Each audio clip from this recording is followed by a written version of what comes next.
Hoje, a França é o terceiro país com maior número de ogivas nucleares ativas, atrás apenas dos Estados Unidos e da Rússia. A história do programa de armamento nuclear francês conta com 210 testes de armas atômicas, nenhum deles na França continental.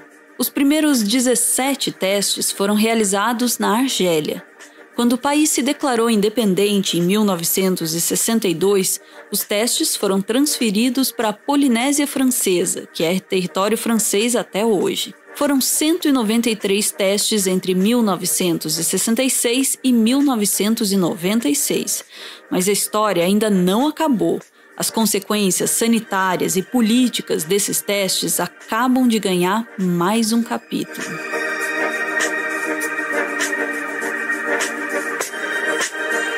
Os testes nucleares franceses no Pacífico Sul se concentraram principalmente em dois lugares, o atol de Moruroa e o atol de Fangataufa.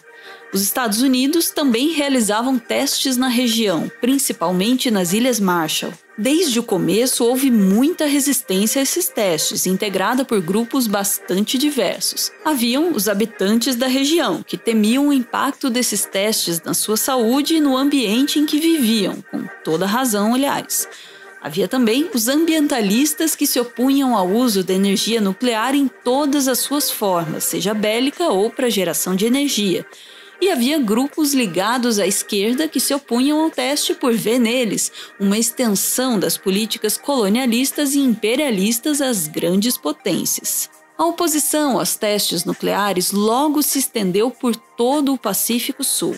Grandes protestos surgiram nas ruas da Polinésia e Fiji. Na Nova Zelândia, a oposição aos testes foi decisiva nas eleições de 1972, rendendo a maioria do Congresso e o cargo de primeiro-ministro ao Partido Trabalhista, ferrenho opositor das armas nucleares. Na Austrália, os sindicatos organizaram a resistência na forma de um grande boicote a qualquer coisa que viesse da França. Não foram apenas consumidores que pararam de consumir produtos franceses. Trabalhadores sindicalizados nos aeroportos se recusavam a abastecer os aviões franceses. Nos portos se recusavam a carregar as embarcações e nos correios se recusavam a fazer entregas de qualquer carta que viesse da França. Também se tornaram comuns cartazes de protesto em toda a região. O mais icônico deles trazia os dizeres: "Se é seguro, descarte em Tóquio, teste em Paris e armazene em Washington, mas deixe meu Pacífico livre de material nuclear." Logo, os protestos passaram a ficar mais ousados. Ativistas começaram a usar pequenas embarcações para invadir os locais de testes das bombas, obrigando os testes a serem interrompidos.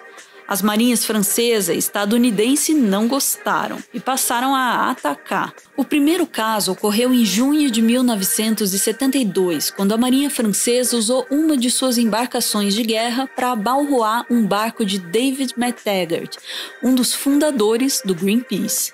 Outro episódio notável aconteceu em 1979 no porto de Auckland, na Nova Zelândia. Um submarino estadunidense atropelou várias pequenas embarcações de ativistas. Um dos ativistas, de alguma forma, conseguiu subir em cima do submarino e dançar para o deleite dos seus companheiros. Um jornal local da época descreveu a situação. Como no filme Zorba, o Grego, ele começou a dançar, meio por provocação, meio por felicidade, bem no nariz do submarino em movimento. Com o aumento das tensões, a situação começou a ficar mais violenta. Surgiram relatos de marinheiros franceses abordando embarcações de ativistas para destruir seus equipamentos e agredir a tripulação com cacetetes. Em 1985, a escalada da violência chegou ao seu fim inevitável. A Direction Générale de la Sécurité Extérieure, agência de inteligência e contra-espionagem francesa, conduziu a Opération Satanique, na qual detonaram uma bomba e afundaram o Rainbow Warrior, o então principal navio do Greenpeace. O ataque causou a morte do fotógrafo português Fernando Pereira, de 35 anos. Apesar de toda a pressão, os testes continuaram até a década de 90. só se encerraram quando a França assinou e ratificou o Tratado de Proibição Total de Testes Nucleares. O último teste ocorreu no dia 27 de janeiro de 1996. Esse foi o fim de uma luta, mas o começo de outra. A luta para compensação dos danos causados.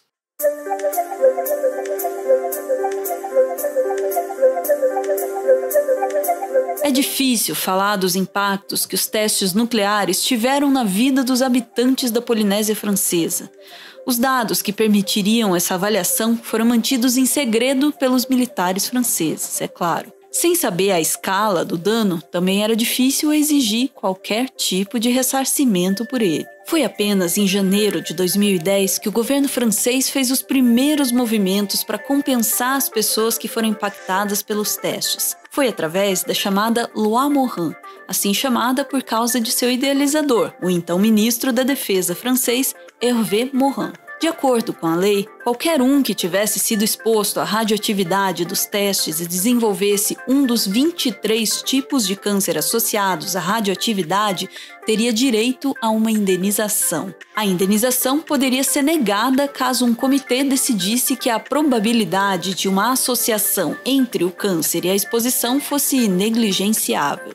Na prática, a Lei Morin fez muito pouco para compensar a população franco-polinésia. Graças aos vários documentos exigidos para a abertura dos processos, a maior parte dos casos analisados foram de militares franceses que participaram dos testes.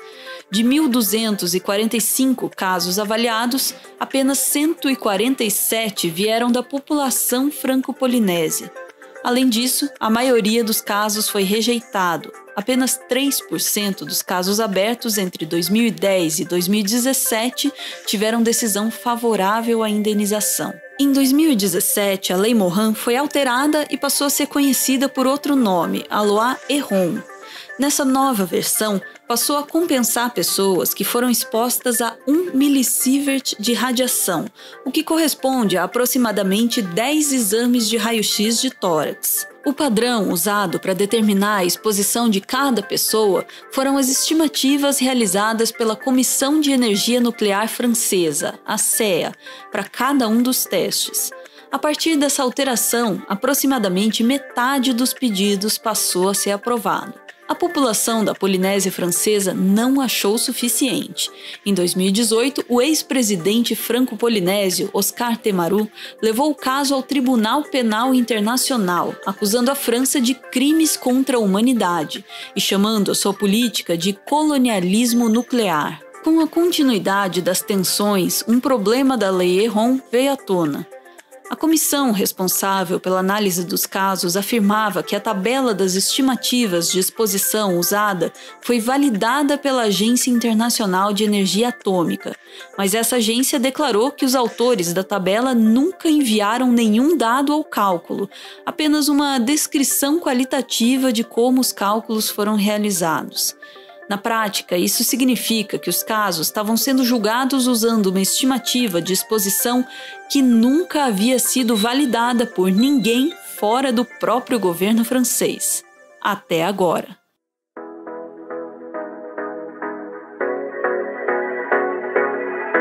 Em 2013, centenas de documentos sobre os testes nucleares, somando mais de 2.000 páginas, foram desconfidencializados. Uma força-tarefa integrada pela Disclose, uma organização que promove o jornalismo investigativo, a Interpret, um coletivo de pesquisadores dedicados à justiça ambiental, e o Programa de Ciência e Segurança Global da Universidade de Princeton, iniciou o projeto Arquivos Moruroa. Eles analisaram fotos, mapas, relatos de testemunhas dos testes, conduziram dezenas de entrevistas e usaram seus dados para simular a trajetória das nuvens de material radioativo. Nos resultados divulgados em março de 2021, chegaram à conclusão que a CEA subestimou e muito a exposição da população da Polinésia Francesa à radiação. De acordo com essa nova análise, o número de pessoas expostas à radiação é de aproximadamente 110 mil, 10 vezes maior que os 11 mil estimados pela CEA. Isso é 90% das 125 mil pessoas que viviam na Polinésia Francesa durante os testes analisados. A discrepância dos números tem várias fontes. Por exemplo, a CEA considerava que os habitantes das ilhas bebiam apenas água dos rios e por isso desconsideraram a contaminação da água das chuvas que trazia material radioativo da atmosfera de volta para o solo, sendo que o uso de cisternas para a captação da água das chuvas acontecia em algumas ilhas. A CEA também subestimou em até 40% a deposição de material radioativo no solo resultante dos testes subterrâneos. Também havia problemas nos equipamentos. Em um dos testes, os detectores de radiação operavam com uma margem de erro de 50%. O projeto também revelou documentos secretos que mostram que o governo francês sabe dos danos causados. Entre eles estão um relatório no qual o governo reconhece a existência de um grande número de casos de câncer de tireoide no arquipélago de Gambier e afirma que há pouca dúvida do papel da radiação nos casos. Também revelaram uma troca de e-mails em 2017 que mostra que 1/3 dos militares que estiveram na Polinésia Francesa entre 1966 e 1974 desenvolveram algum tipo de câncer. O custo de tudo isso para o governo francês pode ser alto. De acordo com um dos autores do estudo, isso pode chegar a 700 milhões de euros em indenizações só nos casos de câncer que já ocorreram e mais 24 milhões por ano nos casos futuros. Tudo isso depende, é claro, do governo francês reconhecer os resultados do projeto e, de fato, pagar as indenizações, algo que a gente não sabe se vai acontecer. Quando esse roteiro acabou de ser escrito, no dia 19 de março de 2021, o governo francês ainda não tinha se pronunciado sobre o assunto.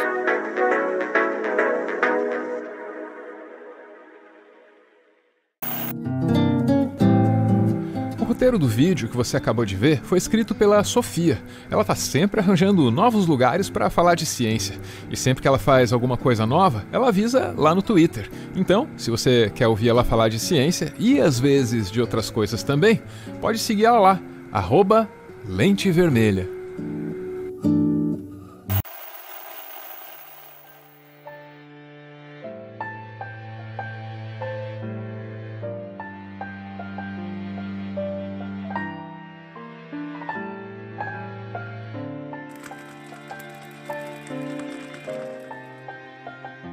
Muito obrigado por ver esse vídeo até o final. O Meteoro é mantido graças a uma campanha de financiamento coletivo. Quem participa pode aparecer aqui no finalzinho para homenagear quem ama ou então para receber o nosso agradecimento. É o caso do Lucas.